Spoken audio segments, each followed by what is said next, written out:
अस्सलाम वालेकुम।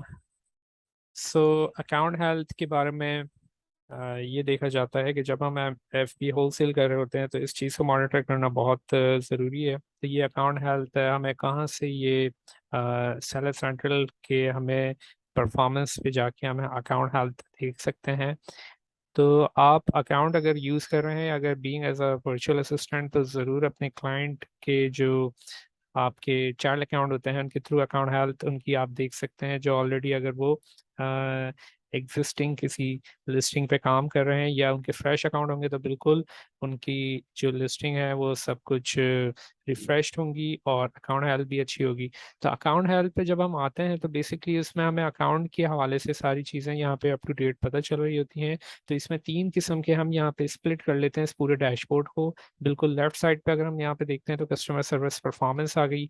अब ये कस्टमर सर्विस परफॉर्मेंस बेसिकली क्या है कि ये बेसिकली ऑर्डर डिफेक्ट रेट इसमें आपको बता रहा होता है अमेजोन के इट शुड बी अंडर 1%।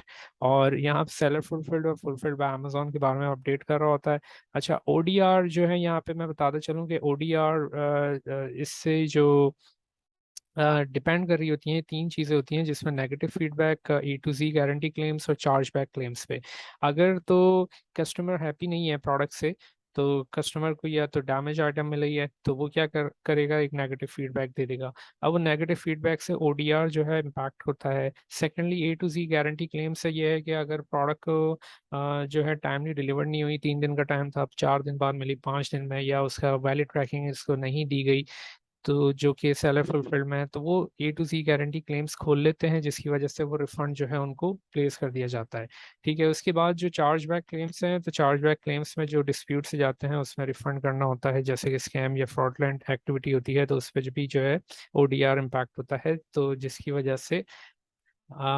वजह से जो है इसमें हमारा ओडीआर इम्पैक्ट हो रहा होता है। अच्छा, दूसरी चीज़ इसमें यहाँ पे देखी जाए तो ये एक पॉलिसी कंप्लायंस है। पॉलिसी कंप्लायंस में भी हमें यहाँ पे नज़र आती हैं कि जो होलसेल कर रहे होते हैं तो हमारे पास सस्पेक्टेड इंटेलेक्चुअल प्रॉपर्टी वायलेशन आ रही है, उसके साथ साथ ये हमारे पास रिसीव्ड इंटेलेक्चुअल प्रॉपर्टी कंप्लेंट होती हैं। तो ये जितनी भी पॉलिसी वायलेशन होती हैं तो उससे रिलेटेड ये आपको शो कर रहा होता है। या फिर प्रोडक्ट की ऑथेंटिसिटी नहीं है, या कंडीशन कस्टमर ने बताई कि ख़राब है, या फूड या प्रोडक्ट से रिलेटेड है, लिस्टिंग पॉलिसी वायलेट करते हैं आप, या फिर ऐसी कोई वायलेशन कर देते हैं जो कि रिस्ट्रिक्टेड है, या कोई दूसरी पॉलिसी वायलेशंस हैं, तो वो तमाम के तमाम स्टैट्स आपके जो है यहाँ पे चेंज हो रहे होते हैं, जिसकी वजह से ये जो आपका मीटर है हेल्दी से लेकर रिस्की तक ये जो है ये चेंज हो रहा होता है। तो ये बेसिकली जो डिपेंड करता है ये इन पे डिपेंड करता है, जैसे जैसे नंबर्स इंक्रीज होंगे जैसे जैसे ये हेल्दी से अनहेल्दी हो जाता है। तो इसको हमने मेंटेन करना होता है। कभी भी हमने आईपी कंप्लेंट नहीं लेने, कभी भी हमने लोकल बी क्वालिटी प्रोडक्ट नहीं देनी, जैसे चाइना से परचेज करके यूएसए की प्रोडक्ट्स आप सेल करोगे तो आपके ऑथेंटिसिटी जो है यहाँ पे ख़राब हो जाएगी। इसी तरह अगर आपने बगैर ब्रांड के अप्रूवल के प्रोडक्ट बेचोगे तो यहाँ पे जो है ये जो रिसीव्ड इंटेलेक्चुअल प्रॉपर्टी कंप्लेंट है यहाँ पे 2-4 दिन आपके पास आ सकती हैं अगर विदाउट एनी परमिशन आप करोगे, जिसकी वजह से ये अकाउंट आपका सस्पेंड हो जाता है। तो ये सबसे खतरनाक पॉलिसीज होती हैं जिसकी वजह से जो है आपकी लिस्टिंग रिमूव हो जाती है और या फिर अकाउंट बंद हो जाता है। ठीक है, इसी तरीके से शिपिंग परफॉर्मेंस की बात करें तो यहाँ पे ये हमारे पास एफपीएम के लिए होता है। बेसिकली शिपिंग परफॉर्मेंस में भी आपको 3 स्केल में मेजर किया जाता है कि लेट शिपमेंट रेट आपकी should be under 4%, pre fulfilment cancel rate आपकी should be under 2.5%, valid tracking 95% होनी चाहिए। तो जब आप एफपीएम कर रहे होंगे तो ये उसके लिए एफपीएम के लिए फुलफिलमेंट बाय मर्चेंट पे जो काम खुद से करते हैं, जो अमेजोन पे नहीं बेचते, वो खुद से मर्चेंट के थ्रू जो है सेलिंग कर रहे होते हैं अमेजोन के कस्टमर्स पे।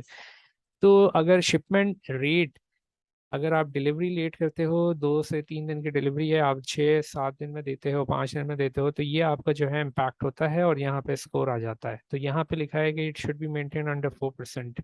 इसी तरह प्री फुलफिलमेंट कैंसिलेशन रेट क्या होती है कि आपके पास ऑर्डर रिसीव हो रहा है एफएम में और आपके पास स्टॉक नहीं है लेट से, तो आपने क्या करते हो इसको, आपने अगर जैसे कि कैंसिल कर दिया ऑर्डर, पहले से ऑर्डर को फुलफिल किए बगैर, तो यहाँ पे आपके पास कैंसिलेशन रेट बढ़ जाता है जो कि इसमें मेंशन है कि 2.5%।